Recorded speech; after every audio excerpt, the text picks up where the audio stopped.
Bem-vindos à nossa sala de estudos sobre libertação.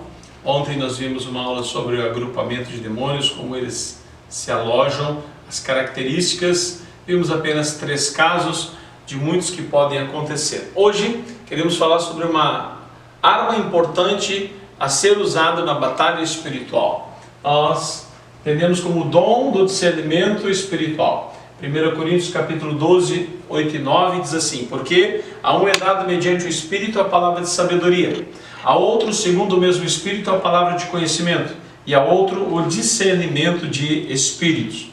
Esse dom nos ajuda a identificar aonde há uma obra maligna na vida de uma pessoa, em que área ela está ajudando, para que a gente pode entender.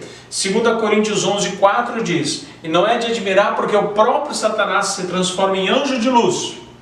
E não é muito, pois, que os próprios ministros se transformem em ministros de justiça. Ou seja, Deus está dizendo, versículo 14, 2 Coríntios 11, 4, que Satanás pode se transformar em um anjo para enganar. O anticristo, ele virá também para enganar a noiva. Numa manifestação demoníaca, os demônios podem cantar os hinos, os demônios podem até fazer a oração de entrega para Jesus e a gente ficar muito contente, e eles bloquearam a mente da pessoa, está apenas falando com os lábios e não com o coração. Esse dom, na batalha espiritual, é um dos principais. Porque depois da Trindade, Satanás é o ser mais astuto. Então ele é mais astuto do que nós. Agora, quando nós estamos em comunhão com Deus e o Espírito Santo de Deus nos dá o discernimento de espírito, nós conseguimos discernir entre luz e trevas, entre a verdade e a mentira. Satanás, o pai da mentira, e Jesus, a pura verdade. O Espírito Santo, ele é aquele que vai nos guiar no uso do dom espiritual.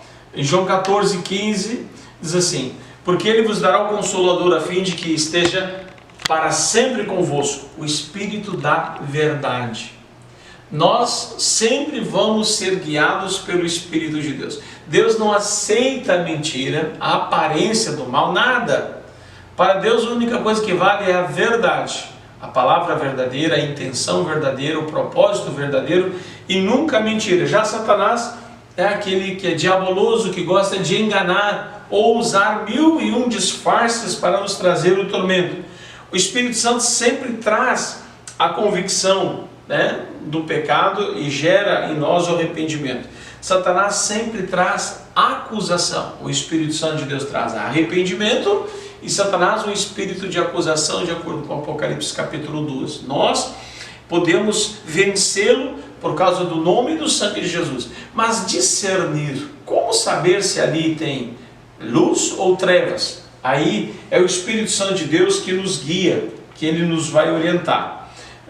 João 15, 26 diz: quando, porém, vier o Espírito, o Consolador, que eu enviarei da parte do Pai, o Espírito da verdade, que dele procede, esse dará testemunho de mim. O Espírito Santo sempre vai dar testemunho da luz e da verdade, vai dar testemunho de Jesus. Se naquela vida já tem o trono, a presença de Deus ou não. E o Espírito Santo vai testificar com o teu espírito que ali não está pronto ainda, não está completo ou não está liberto. Satanás, quando está na iminência de perder, ele se faz de morto. Olha, me venceram, tá bom, eu estou livre. Quando não está, muitos demônios se escondem, e a única maneira que nós temos de enfrentá-los é através do dom do discernimento, que todos aqueles que ministram libertação precisam pedir a Deus. Esse dom é concedido para todos aqueles que vão pedir, que vão experimentar a graça e o poder de Deus. Então, em 1 Coríntios 12, 10, diz que a manifestação do Espírito é concedida a cada um visando um fim proveitoso. Um fim proveitoso é a libertação da pessoa neste dom. Fim proveitoso é desmascarar o diabo, arrancar o esconderijo de demônio na vida daquela pessoa. Enquanto a gente não chegar lá no ponto, por onde esse demônio entrou? Desde quando ele está agindo nessa vida? Qual foi a legalidade? Qual foi a porta que ele entrou? Aí é sobrenatural, aí precisamos de revelação. Se você for fazer entrevista com o diabo, perguntar a ele, ele vai mentir, ele vai dizer coisas, ele vai acusar pessoas e ele não vai ser... Então nós aconselhamos sempre, antes de começar a orar, fazer uma entrevista, fazer perguntas para a pessoa, aonde ela andou, que tipo de livros ela leu, os familiares, que tipo de compromisso com as trevas tinham, se ela quando criança foi apresentada a alguma entidade para ser benzida ou consagrada, se o nome dela foi dada em função de alguma entidade. Então essa entrevista preliminar, ela ajuda a gente a saber qual é o histórico espiritual daquela pessoa. Fica mais fácil. Pastor, mas quando ela não sabe, ela não lembra. Então nós dependemos do Espírito Santo, do dom do discernimento. Deus pode dar a você, por exemplo, uma visão. E você vai contar para aquela pessoa: eu tive uma visão de uma criança assim, em tal e tal lugar. Ela vai dizer assim: eu vivi, eu cresci num lugar assim. Ela identifica, mas Deus vai dar para você uma visão. Ou Deus vai dar uma convicção interna para dentro de você, e você vai agir dentro daquela convicção interna.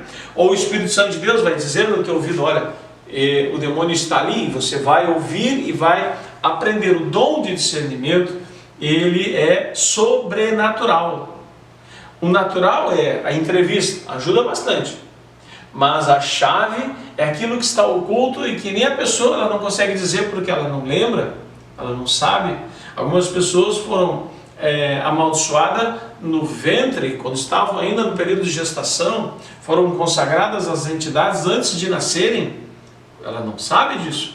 Então o Espírito de Deus vai trazer à luz aquilo que está realmente oculto. Então nós, quem ministra com libertação, precisa trabalhar a dependência, aquele que conhece o que passa no mais interior de todo homem, que comunica ao Pai as necessidades das pessoas.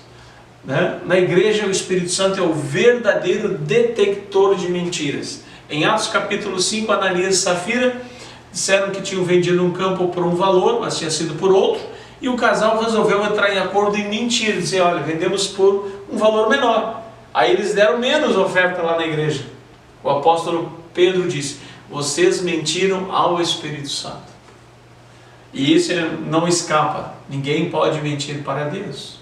Então o Espírito Santo é aquele que ele tem um radar. Quando a pessoa está mentindo, enganando, fantasiando, ela vai ser totalmente desmascarada e vai perder ali o seu esconderijo. Nós sempre vamos depender de Deus.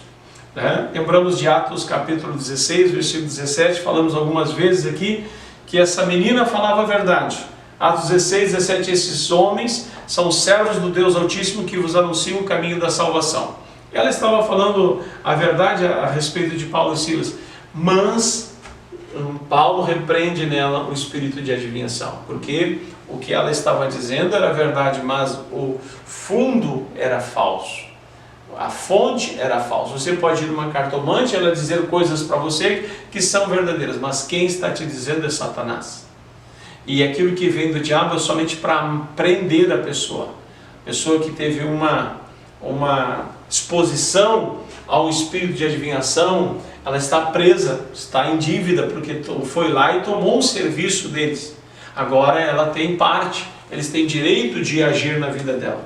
Então nós precisamos aprender a discernir em todo o tempo, em todas e quaisquer situações. Jesus, logo após o seu batismo no Rio Jordão, ter recebido o Espírito Santo, foi conduzido para o deserto e ele foi tentado. Olha o que Satanás fez lá em Lucas capítulo 4.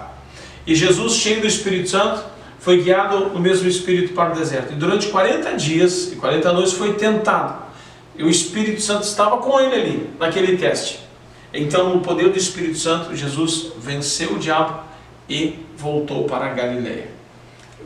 O diabo usava a palavra de Deus para constranger Jesus, para fazer com que Jesus ficasse enfraquecido, mas o Senhor venceu ele pela palavra. Pela palavra. O diabo levou Jesus para o alto, né, no monte diz, olha, todos esses reinos eu te darei se prostrado tu me adorares. E o Senhor Jesus reagiu com a palavra, dizendo, somente ao Senhor teu Deus dará culto. Então, Satanás vai fazer muitas propostas, até que a tua carne vai gostar, mas nunca aceite aquilo que não é de Deus. Nunca aceite aquilo que não for justo, aquilo que não for santo e aquilo que não for verdadeiro. Use o discernimento e pergunte sempre de onde vem aquela oferta. Uma vez eu olhei com uma pessoa que ela tinha muitas dores de estômago, muitas coisas, e fazia os exames e não tinha nada. Eu perguntei, mas você já comeu alguma coisa sacrificada? Disse, não, pastor. O Espírito Santo me fez trazer ao coração uma pergunta. Mesa de inocentes. Aí disse, sim, eu era criança, os vizinhos faziam mesa de inocente para Cosme e Damião e eu comia aquelas coisas. Pois quando nós oramos, repreendendo aquele espírito maligno que são Exus Mirins, de Cosme e Damião, ela teve náuseas, vômitos, saiu tudo aquilo e ela nunca mais teve dores. Então, pelo Espírito Santo, o Espírito Santo de Deus vai nos mostrar, vai nos dar as palavras certas e as perguntas certas. E depois o ministrador ora e no final a pessoa ora, renunciando aquilo que as trevas lhe haviam dado. Nós encerramos a nossa aula aqui, esperamos que ela tenha sido útil e convidamos você para a nossa próxima aula. Deus te abençoe.